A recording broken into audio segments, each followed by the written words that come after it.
Hello, everyone, and welcome to the Citi FX Summer Podcast Series.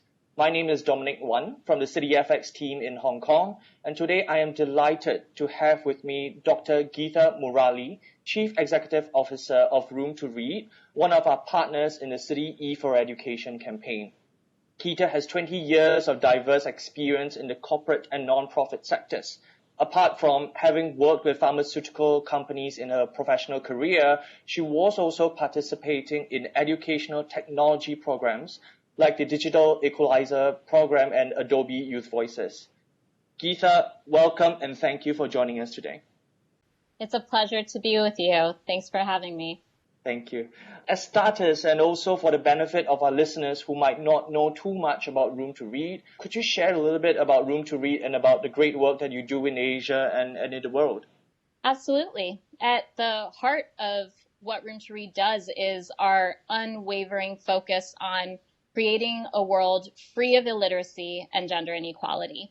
And we approach these challenges through education because we believe wholeheartedly that world change starts with educated children. In our literacy portfolio, we support children to become independent readers. We train and coach teachers. We create quality books and curricular materials, all while establishing libraries filled with children's books in local languages that can be enjoyed both at school and at home. But ultimately, we're looking to integrate our literacy practices into the public education systems and to achieve literacy outcomes at scale so more children can benefit. On our girls' education and gender equality side, we work with girls to build the skills that they need to succeed in school and to make key life decisions. We help them to make positive change in their own lives as well as that of their families by giving them life skills training, by giving them mentors and peer support, by working with their families and communities on a day-to-day basis to help address the challenges that they face while they're continuing through school. But ultimately, this work is supporting young people of all genders to build the knowledge and the skills that they need to create a gender equal world. And here too, we're working with governments to deliver similar programs. This is Room to Read's 20th anniversary, and we've learned and evolved our programs to do the best work we possibly can for the communities that we serve. But to give you a sense of breadth, with our quality programs, Room to Read has benefited more than 18 million children across 16 countries and 37,000 communities. And we have our sights on reaching 40 million children by 2025. That's great. Geetha, this year, the two biggest buzzwords making its rounds are COVID-19 and digitization. I'd like to first talk a little bit about COVID-19. Now, clearly, this pandemic has taken the entire world by surprise in terms of speed and also scale. What impact has it had on your team's work in terms of delivering Room to Read's mission? Well, like most other organizations, COVID has forced us to look at our entire business, from the design of our programs to our implementation models. We've looked at our HR practices to our annual planning and budgeting processes, and also our fundraising and events. So we've had to revisit just about everything that we do. And my 1,600 person team, the majority living in countries that deliver the programs, they've had to stretch and adapt in unimaginable ways. And since most of Room to Read's work takes place in public schools, but all the countries we operate in have had school closures, and now schools everywhere are struggling to meet children where they are and to make sure learning continues. So it is challenges all around. But that said, as Ryan Holiday so aptly put it, we have to view the obstacle as the way. And this period has invited us to innovate rapidly with short learning cycles.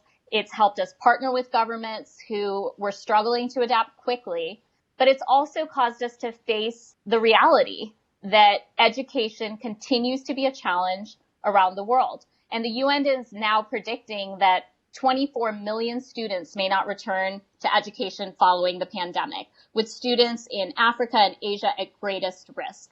So we are at risk of witnessing a once-in-a-generation downturn in global children literacy rates due to these school closures.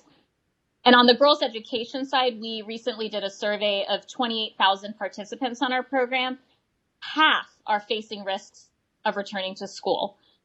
So yes, COVID has changed the way we work, but if anything, it has strongly reinforced the importance of our work. Understood. And how has COVID impacted the way you interact with your most important stakeholders, like the communities or the donors that you work with? Yeah, the needs of our beneficiaries and stakeholders are what have driven the changes that our organization has made. But with 1 billion students still not attending school, half with no access to household internet or computers, we can't kid ourselves that remote learning means the same thing to all people. And so when we look at where the students we serve are and what their environment looks like, this means we may need to reach them through distributing workbooks. And we've distributed 350,000 so far, or TV and radio lessons. We've broadcast to 129 million households across Asia and Africa so far. So our interactions with our beneficiaries, that interaction is driven by their needs as the primary consideration. On the partner side with governments, we're sharing all of our innovations openly as they struggle to support students in a variety of circumstances. And governments were not ready for this in many of the countries where we work. So we know our years of testing and innovation, they add a lot of value. So we are seeking partnerships across the board, also with other types of organizations like food security or health organizations, to ensure that we can leverage whatever local infrastructure exists to support families and children during this time. For other stakeholders like our board members and our donors, things have also looked different. Our events are virtual, our board meetings are virtual. And yes, that causes challenges, and we've had to be conservative about the resources we may have. But at the same time, it's allowed for a lot of cross-market collaboration as we work across geographic boundaries quite a bit more seamlessly, all in the interest of furthering our mission. And we're fortunate at Room to Read to have a global web of experts and partners around the world supporting us and ensuring that we make informed decisions. Citi is a great example. I know we have members of our team who are eager to benefit from the work the city is sharing with NGOs about cybersecurity and other important risks that we should be aware of during this time. So we can only do what we do with the partners that we have.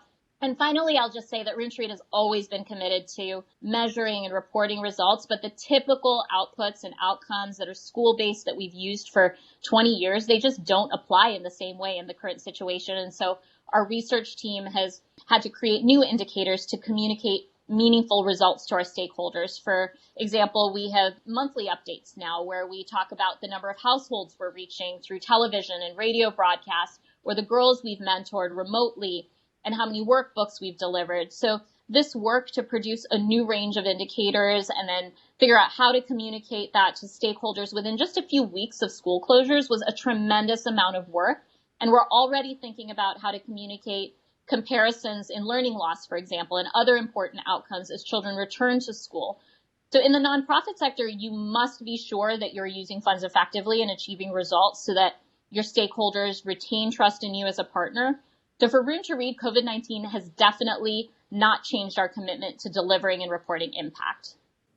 Fantastic. And that sounds like some massive challenges that's been brought upon you and your team.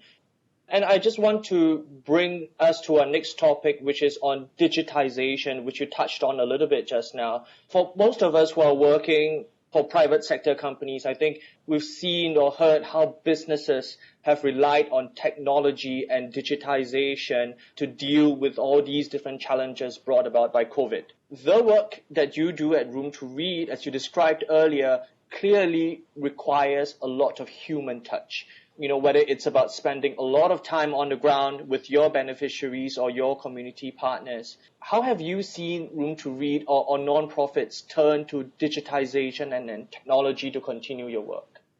In our current strategic plan, which is from 2020 to 2024, we already knew that we would consider how technology could reshape how we operate. And we wanted to do this to ensure the operational excellence that Room to Read has always been known for, but also to determine how we could employ technology to scale program delivery or speed up our program analytics, how to deepen our programmatic impact. especially given our audacious goal of reaching 40 million children by 2025.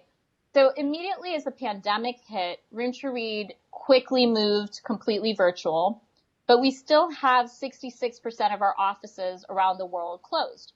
So we do have to use online tools to do our work effectively and make sure that we're continuing to support our teams and the communities that we serve. But from a programmatic perspective, we've been forced to move quickly and innovate. Prior to the pandemic, we had already been investing in digitizing our children's books in Indonesia through a partnership with Google.org. And this was a pilot to see how digital content and trainings could help promote reading and the production of quality learning materials alongside the establishment of libraries and public schools. So when COVID hit, we did have a strong foundation to build from and immediately began digitizing the rest of our books and putting them on our platform, literacycloud.org. We now have over 1,000 titles, and Literacy Cloud has been accessed from 143 countries. And these are not just any children's books. These are books produced in local languages at high quality that we've painstakingly agonized over, the manuscripts, the font sizes, the colors, to make sure that the child's experience when reading the book is excellent. But on the other hand, while this initiative proved hugely successful, the digital divide is a big issue. Right? We have numerous communities around the world that do not have internet access. We have 25% of the world that has access to many of the interventions that are currently being provided by remote learning, while 75% of households in the world have access to radio broadcasts. So we do have to think about the power of traditional forms of media to increase reach in areas where there are challenges with remote education. So Room to Read continues to need partners that help us think about the spectrum between no-tech interventions all the way through to high-tech interventions, and ultimately to keep our mission moving forward and support children by all means necessary so that they can keep learning. And on top of what we have discussed, Geetha, what are some of the other biggest challenges faced by the youths that you work with, and where do you need the most help in? So for Room to Read, the biggest challenge we face is also just our greatest fear, that schools stay closed and children are not able to learn, that girls' parents in particular will see marriage or labor as a better option than waiting for schools to open. So it isn't just about this 4 or 6 months out of school, but whether these months out of school introduce risks that cause dropout. And we know the longer children remain out of school not learning, the more likely they are to end their education permanently. And so for families earning less than $1 a day, this pandemic comes with serious economic consequences. And we don't want to see children sacrificing their education to earn extra income for their households. So Room to Read's request is that the world continue to advocate for children and the importance of education, to give skills and resources to this issue, and to use influential voices in influential places to ensure that children can be reached wherever they are so that the learning continues. And to end off on a forward-looking note, Geetha, can you share with us what's there to look forward to for Room to Read for the rest of 2020 and beyond? The next 6 months are extremely unpredictable given COVID-19.